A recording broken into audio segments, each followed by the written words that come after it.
thank you so much sa inyong pag-adto sa pag-response niya sa akong invitation. Then, thank you kay nakaabot po ko 35 years and counting. Ayaw mag-20 ka.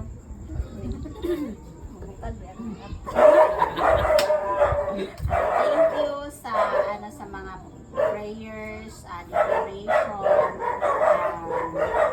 and thank you sa friendship, tapos sa relationship sa church natin, church ang family, friends po nga para man sila. Through thick and thin. Thank you tayo. Thank you po. Nagpasalamat ako sa Ginoo sa life na iyan. Bless na kung gi-allow nga ma-enjoy na ko. Though nga, giingon ni Pastora siya na mga kapugalayan. Pero, kumbaga, dapat mag-attract mag-blessing once na parang di makita sa tao. Ibang tao, di nila maano sa iyong mga diba? Pero may times din nga gina-share na po na ako sa kabalasin. Kailangan din mo na ay kumbaga pagawasan ang kahihingan. So wala ka akong wala problema, di lang halata. So, tapos ka ng in everything I do, dapat mag-verify din ako ang Ginoo. Itong pinaka-wisest decision nga nahimo na ako this year na maghawa gito sa ako ang comfort zone, which is 13 years na nag-work sa government, pero dagan kay kong natunan, thankful kayo, grateful kayo sa akong journey as a public servant, dagan kong na-learn, tapos ang choice na ako is para na po dito sa ang self-gani na ako pwede na naman i-prove pag may conviction ang mga sakit na mauna ko ang pili ko, which is laas ko sa Ginoo nga i-live ko nila sa mga decisions. Then, thankful tayo po sa akong husband kay supportive kayo na siya. Support siya mag-mention. Supportive kayo na siya sa tanan. Tapos, ano man good ka na, diba, ingon nila ang mama is, ano daw ka ng yaha mostly nga work sa sulod sa panimalay, pero dili na siya tinoo, dili na siya applicable sa amuha. Kaya ako, dili ko tingluto, niya, hadlok ko magsaksak sa mga electronics, anything na electronics, mahadlok ko. Pero siya na, mag-prepare sa pagkauna mo, pero sa limpyo, kung diba, mga So, balance lang po. So, dili ka ng mama kabalo magluto. Sana ka dito. Pero matun-an man.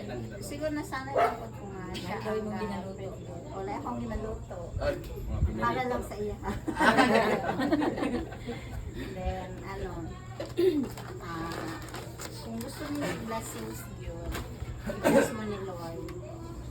Ka, be cheerfully giver. Not only a giver, but cheerfully giver yun. Kaya bisag sa imong ma-acquire o naman mo si Lord kanan, isang portion para sa Ginoo, ibalik gid na nimo sa iya. Kay ang blessings gid ka nang mo-overflow mo, follow lagid na. Though enough, pero di ka mawad, kundi di ka mawad-an. Then thankful ko sa tanan nga nag-pray sa amuha.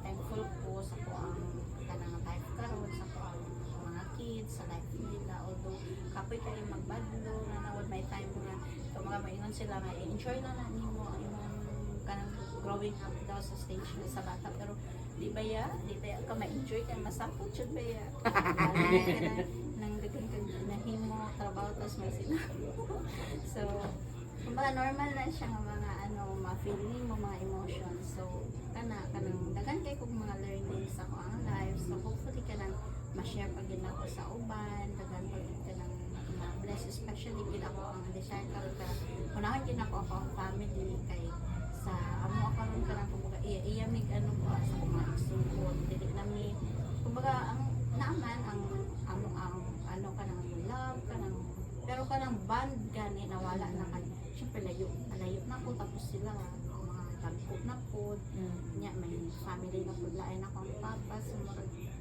siguro ako ang ano so karon ako ang ministry, ako ang kanang yun, ako ang family. So ano kanang say kanang ano lang po ko kay syempre dili tanan mahatag nimo sa ilaha na mo na pangayoon nga kanang wala maayon